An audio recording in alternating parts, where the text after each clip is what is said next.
భావం అద్వైతం, క్రియాద్వైతం కాదు. భావంలో నువ్వేమన్నా చెయ్యి, ఏ రకంగానే చెయ్యి, సంతోషంగా ఉంటుంది భావంలో.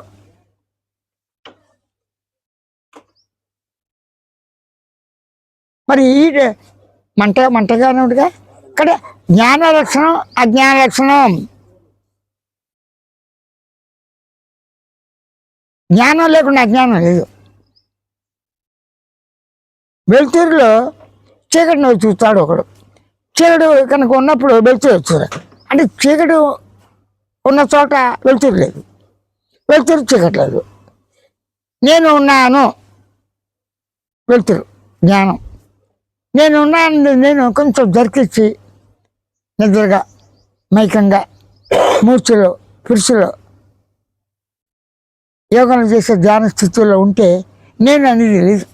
నేనంటే ఏమిటి? స్లో లేదు, అవేర్నెస్ లేదు, కాన్షియస్ లేదు, సంకల్పం లేదు, ఆలోచన భావం లేదు, మనసు బుద్ధి చిత్తంగా నేను అనే ప్రశ్న లేదు. అది మంటగా ఉందిగా, స్వీట్గానే ఉంది. నేను స్వరుచి, స్వ అంటే తను తానే, రుచి అంటే సత్తుచితాంతనిత్య పూర్ణంగా నేనే ఉన్నాను.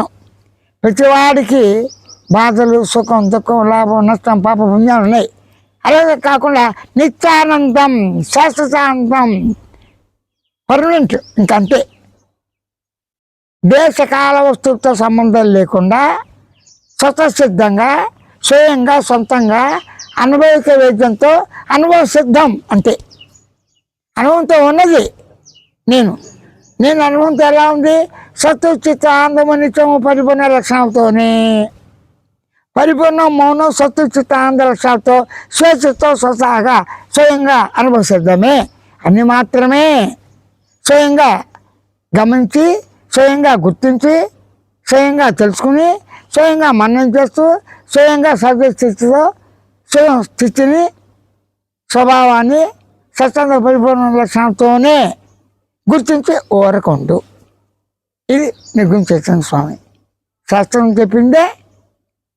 నేరుగా, సుటిగా, స్పష్టంగా, సులభంగా, తిన్నగా, వంకర లేకుండా స్వయం బోధ సూచనతోనే, స్వయం ప్రబోధ స్వయం సూచనతోనే సరళంగా, సుటిగా, తిన్నగా, నేరుగా, డైరెక్ట్గా నేను ఉన్నాను. అంతే.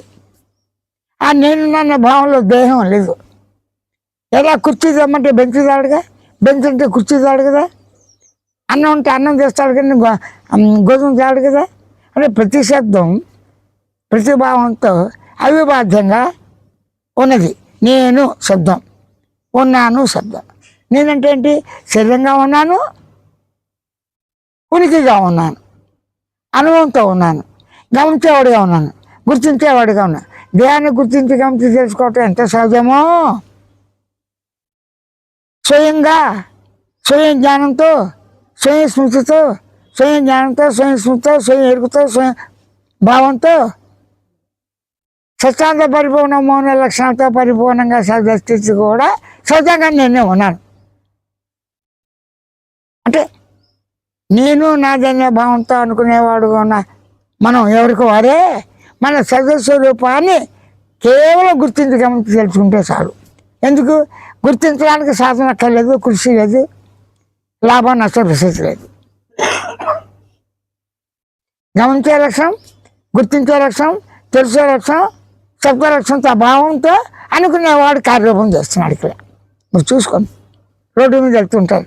బస్సు గురించి, మన బస్సు ఉంటుంది, ఆపుతాడు. మన బస్సు కాదు, ఆగిపోతాడు. అంటే గుర్తించాడు. విజయవాడ టు శ్రీశైలం బస్సా కాదు, మార్కాపురం వరకు పైన శ్రీశైలం ఉంటాడు వయ్యా.